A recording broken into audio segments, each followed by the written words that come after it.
Live from Television Park, this is WJBF News Channel 6 at 11. Good evening, everyone. You are watching News Channel 6 at 11. I am Tiffany Hobbs. Thank you so much for joining us. Coverage you can count on begins with strong gusts of wind bringing down temperatures. We join Chief Meteorologist Tim Miller on what you can expect this holiday weekend. Well, let's take a look outside tonight. There it is, our Terry Lambert Hyundai Skyview Cam. It is still a breezy, windy night, and that's not going to change. The good news is, though, the winds are starting to subside some, a smidge, which is important. But what's not subsiding is our wind chill advisory. This goes into effect until 9 a.m. tomorrow morning, with some of these wind chills of perhaps 5 below zero, and some of those gusts up to about 30 miles per hour. All right, so again, this is going to be the big factor of the wind. So if you're out early tomorrow morning, be prepared for that. Still dealing with some 18, 20 mile per hour winds sustained in places around town tonight. Some gust up to 30, Aiken at 23 miles per hour. Again, so you add that to the wind chill, and this is what it feels like. I mean, from 2 below in places in our northern viewing area to 5, 6 to 10 through the central part of the CSRA and 11 to 15. Again, these are current wind chills, and it's going to be this way even lower as we get through the nighttime hours. Satellite view, which shows to be cloudy skies, right? It looks like clouds. It's not. It's clear skies, but it's sometimes it's very hard for the satellite to really, believe it or not, differentiate between clear skies and when it's cold. So it has a sort of milky gray look to it, but it's clear skies all across the two-state as temperatures, of course, are starting to plummet. Futurecast wind chill factors as we go through the early morning hours. Look at that. We will be in the single digits to below zero. And I'm thinking by about 8 o'clock in the morning, 1 degree below zero. That's brutally cold for us, unheard of.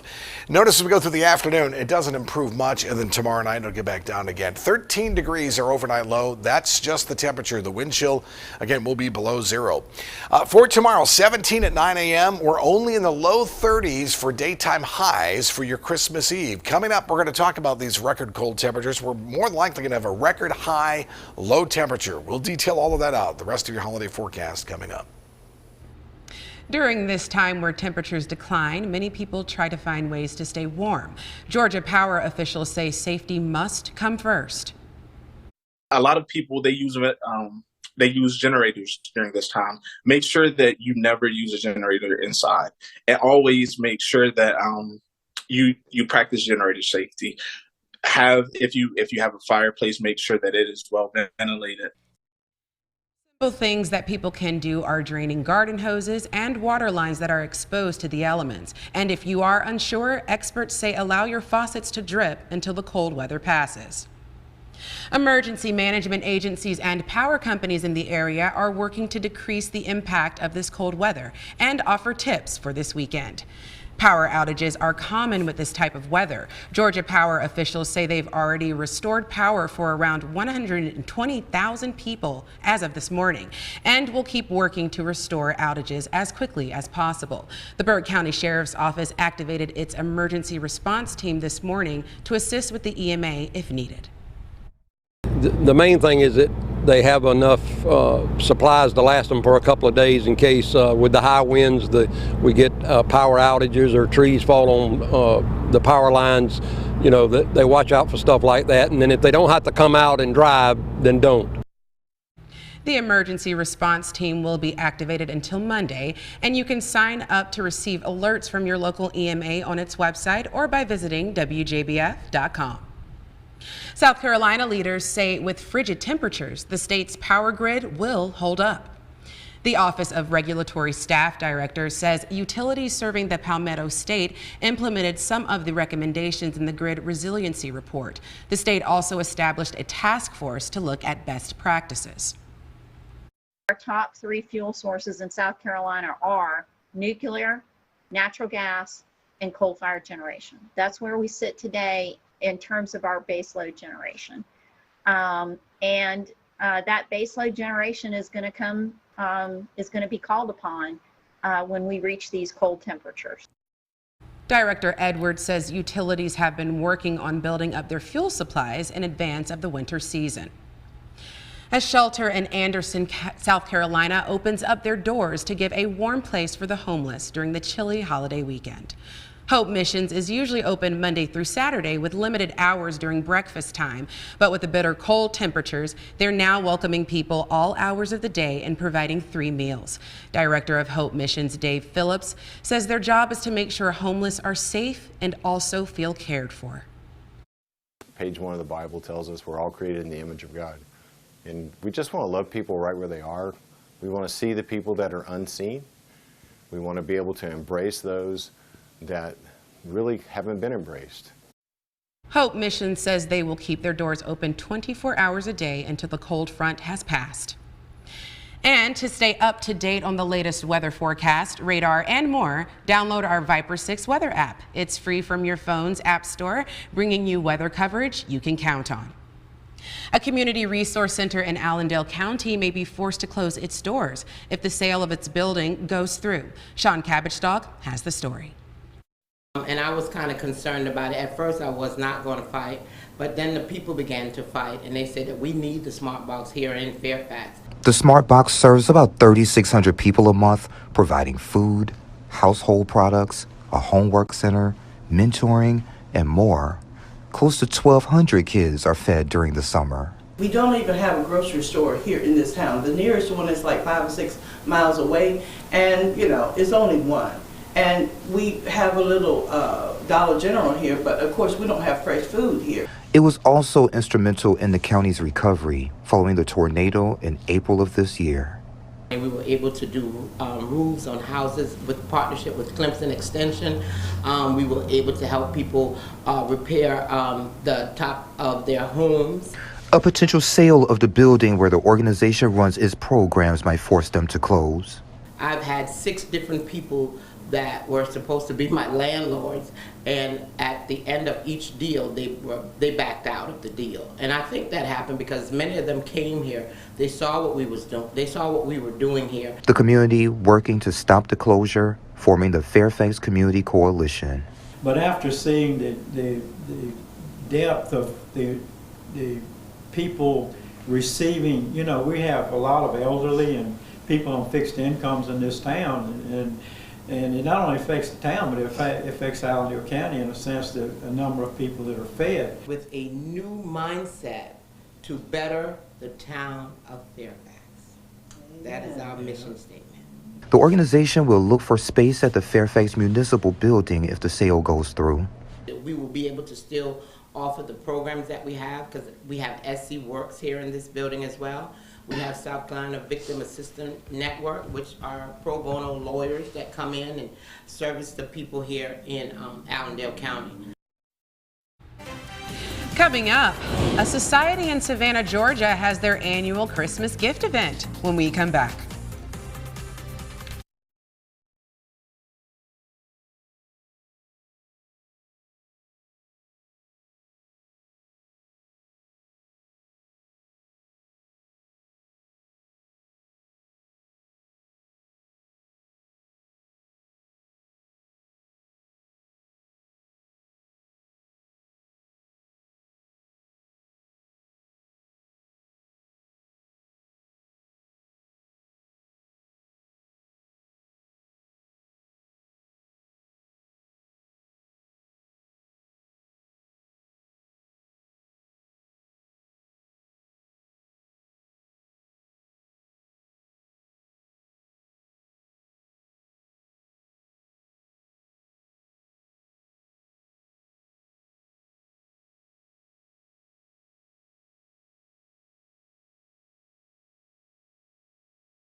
This is a WJBF Live Viper 6 alert. Our alert day continues tonight, tomorrow, and all the way through Sunday morning, Christmas morning, for these cold temperatures. Here's our wind chill advisory. Can't show this enough. All the counties shaded here in the light blue. We're talking about 5 below zero to 0 degrees.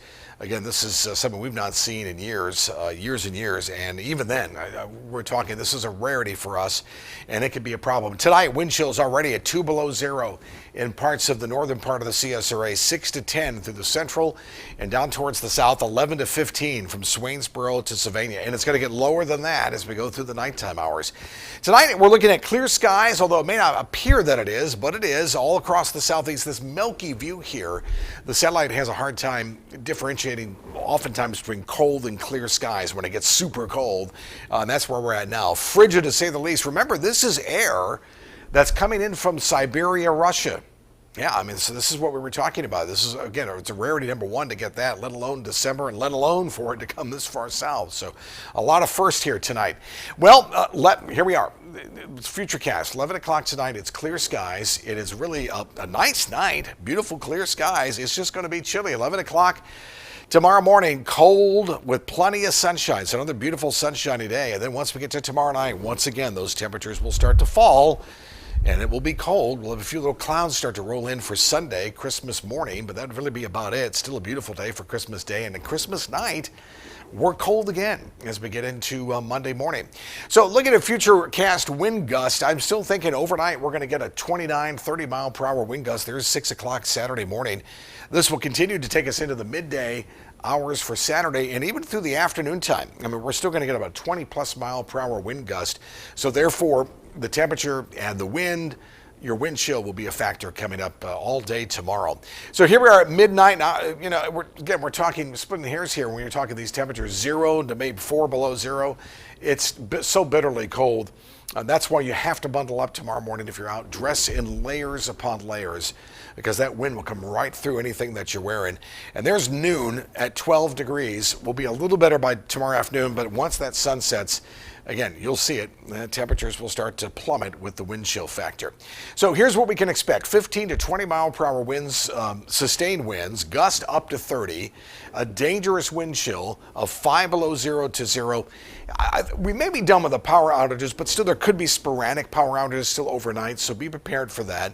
And of course, anything that we can help you with online at WJBF.com. So how to prepare, as we've been saying all along, stay inside as long as you can tomorrow. Limit outdoors, dress in layers. Our pets, make sure they're inside tonight. That's going to be critical, or they will perish in this cold. And let's cover our pipes if you haven't done that already, or maybe the spigot outside. Go and wrap that around a towel if you don't have one of those, you know, those styrofoam things that you put on your faucet. And then let the faucet sort of like a little streamer drip. Not 1 or 2 little drips, but just where we get a stream. So water's moving through those pipes, right?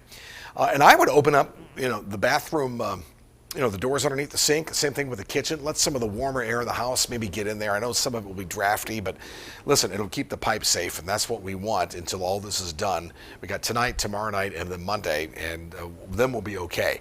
13, the overnight low for tonight. That's what I'm doing. I'll do the same thing for Aiken, 14 in Waynesboro. Swainsboro at 15 degrees. Tomorrow, 33 degrees, our high temperature.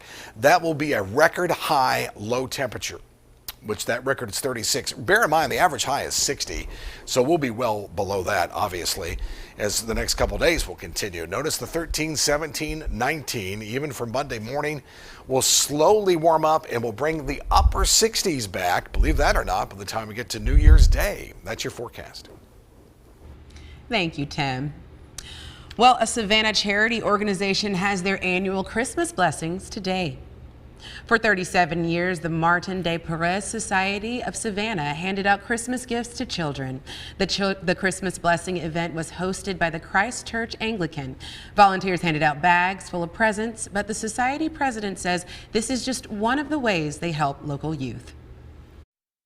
I think it's important because if we strengthen our youth, then we strengthen our community, we strengthen our state and our nation. So by strengthening our youth, we also strengthen our families. The Martin de Perez Society was founded in 1985 by the late Dr. George and Mrs. Yolanda Negron. Coming up, thousands of refugees who fled Afghanistan are in limbo with gaining U.S. citizenship. How lawmakers plan to fight for their aid when we come back. But first, the winning numbers for tonight's South Carolina lottery are pick 3, 2, 1, 9. And the pick 4 winning numbers 6, 7, 5, 6. And the fireball is 9.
U.S. military forces around the world will no longer be required to get the COVID vaccine.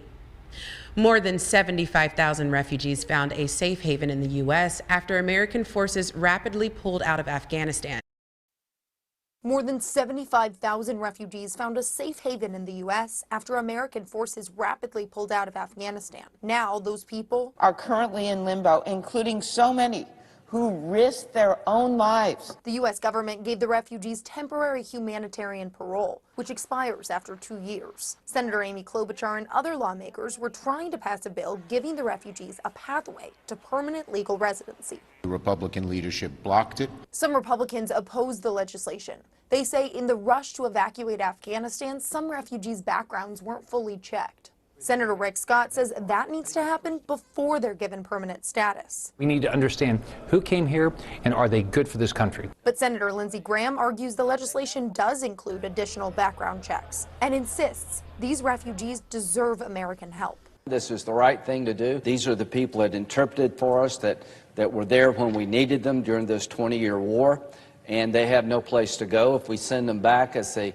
certain death sentence. And Senator Jerry Moran says that would hurt the U.S. in the long run. Potential allies in future combat zones are going to be less likely to support the U.S. mission after seeing our Afghan partners abandoned. Time may be running out for the refugees, but Graham says the fight isn't over. Next year, this will be a top priority. Lawmakers promise they'll keep working to give Afghan refugees the right to call America home. In Washington, I'm Hannah Brandt.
Now, WJBF sports coverage you can count on. There has been a lot of recent attention on area sports as Richmond County held a media day for local high school basketball teams. Media Day was held at Westside High School with all the Richmond County teams in attendance. Coaches from around the area spoke on a myriad of topics, but a big theme that emerged came from many women's basketball coaches who discussed the struggles they have faced finding enough girls to play.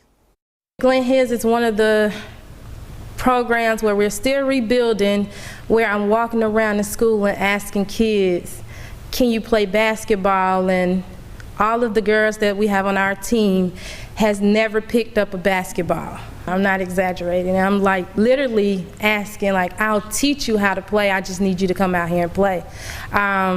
And they came, and I thought I'd lose them by how hard of strict of a coach that I am, but they kept coming back. As far as like kids coming out, you know, I'm not really sure what the problem is with that, with the girls. I know we have like 18 total right now between the two teams. So it's, I don't know where it's going to go. I really don't. And I don't know what the problem is or what's happening with the girls. I don't know if, and they are waiting too late to come out. Some of them, it's like, oh, I'm high school now, I'm a junior, I want to play basketball. Well, have you played? No.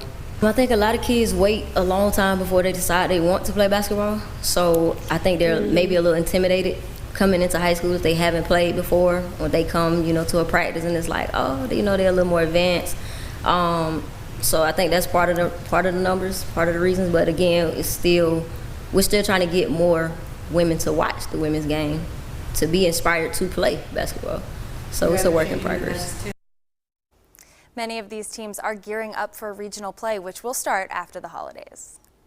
Bowl season is well underway, and Georgia Southern is preparing to take on Buffalo, which means an interesting reunion is in store for Kyle Vantrease. Being able to start or finish my career against the team that I started it with, that's pretty cool. And then being able to go and see a bunch of my friends. You know, I still know a lot of those guys on the team. And the coaches still, those are people that helped develop me into the man that I am today. So being able to compete against them this time instead of with them, it'll be a lot of fun. We're really excited. It's been a great week of preparation. Just finished up practice number 4. We've got 2 more practices before we do Christmas break, and then we'll come back next week to have a couple practices here in town before reporting to the great city of Montgomery and having an unbelievable opportunity at postseason play against a really good Buffalo team.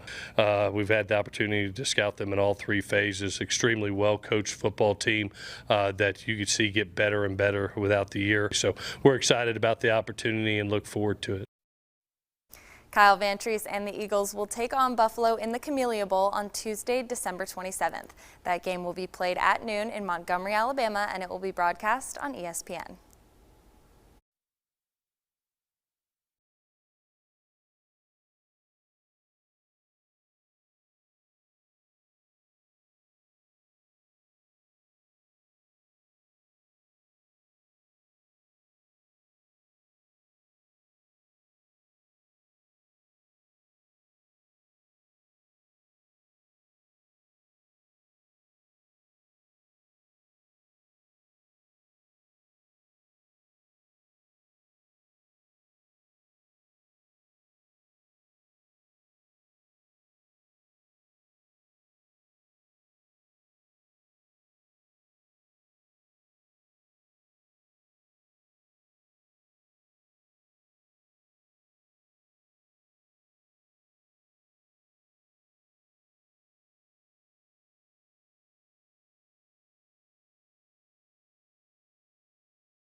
The Ritz-Carlton has a gingerbread streetcar on display for the holidays. A delicious piece of art designed by bakers at the Ritz. It displays some famous faces such as Zion Williamson, Hoda Kotb, Gail Benson, Paul Prudhomme, Marie Laveau, John Batiste, Big Frida, and a few other faces you're sure to be delighted by and wish you could have a bite. That sounds really yummy. That looks I want delicious. some. I definitely want some of that. All right, well, that is our report for now. Thank you so much for watching, and be sure to download our mobile app for breaking news and weather. Our next news is tomorrow. See you then.